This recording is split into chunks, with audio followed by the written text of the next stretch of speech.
రంగారెడ్డి జిల్లా చెవెళ్ల పట్టణంలో రైతు రుణమాఫీపై ప్రభుత్వం దగా రైతు నిరసన దీక్షలో BRS party working president KTR, Maheshwaram మండల శాసనసభ్యులు సబితా ఇంద్రారెడ్డి, ఎమ్మెల్సీ పట్నం అవినాష్ రెడ్డి, దేశమల్ల ఆంజనేయులు, ఉద్యమకారులు, ఇతర సీనియర్ నాయకులు పాల్గొని అనంతరం కేటీఆర్ మాట్లాడుతూ 2 లక్షల రుణమాఫీ చేస్తామని హామీ ఇచ్చి ఎందుకు చేయటం లేదు అని విరుచుకుపడ్డారు.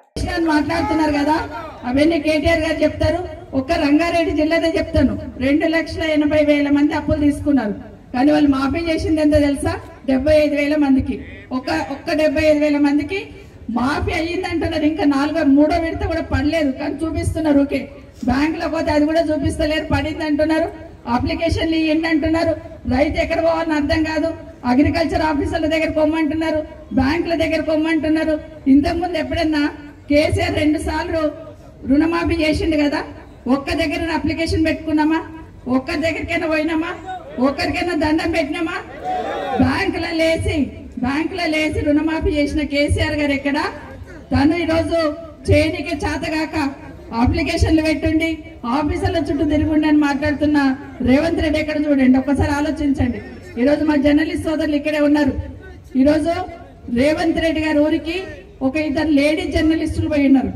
ఏమని అంటే మొత్తం మాఫీ అయిందంటున్నావు కదా, మరి నీ ఊళ్ళోనే అయిందో లేదో చూసొద్దామని ఆ ఊరికి పోయింది. 2 ఆడబిడ్డలు పోయిండ్రు కెమెరాలు తీసుకొని. ఊళ్ళో అందరు చెప్తున్నారంట, బిడ్డ నాకు కాలేదు అని చెప్తా ఉంటే ఊర్లో ఉన్న కొంతమంది వచ్చి ఒక 50-60 మంది మగవాళ్ళు వచ్చి అసభ్యంగా ఆ మహిళా జర్నలిస్ట్ పట్ల ప్రవర్తించిన తీరు ఏదైతే ఉందో నిజంగా సభ్య సమాజం తలదించుకునే విధంగా ముందు ఆ దాడిని ఖండిద్దాం.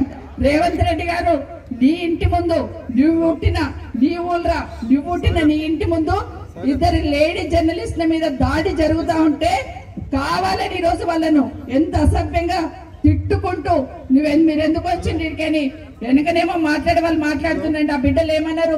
మన కోసం వచ్చిండ్రు, మన కోసం అడుగుతున్నారు కదా అంటే ఇష్టం వచ్చినట్టు దాడి చేస్తున్నారు. అట్లాంటి అక్కను సీనియర్ నాయకురాలను పట్టుకొని నోటికొచ్చినట్టు మాట్లాడడే కాకుండా ఆ రోజు నిండు శాసనసభలో అవమానం చేసింది.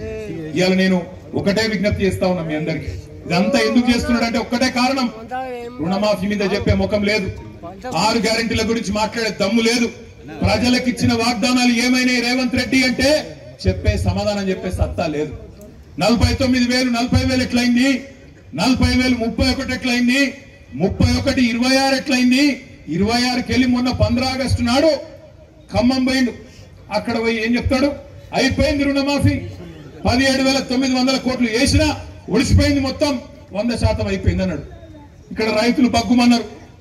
ఎక్కడైందయ్యా రుణమాఫీ? తప్పు చెప్తున్నావు నువ్వు, తప్పుడు కూతలు కూస్తున్నావు, రేవంత్ రెడ్డి అబద్ధం చెప్పకు అని ఊరూరా రైతులు సావుడప్పు కొట్టుడు మొదలు పెట్టింది. బ్యాంకుల కాడ లొల్లి, ప్రభుత్వ కార్యాలయాల కాడ లొల్లి, గ్రామ పంచాయతీల కాడ లొల్లి, రైతు వేదికల కాడ లొల్లి, ఎక్కడికక్కడ రైతులు కదిలే వరకు భయం పట్టుకున్నది రేవంత్ రెడ్డికి.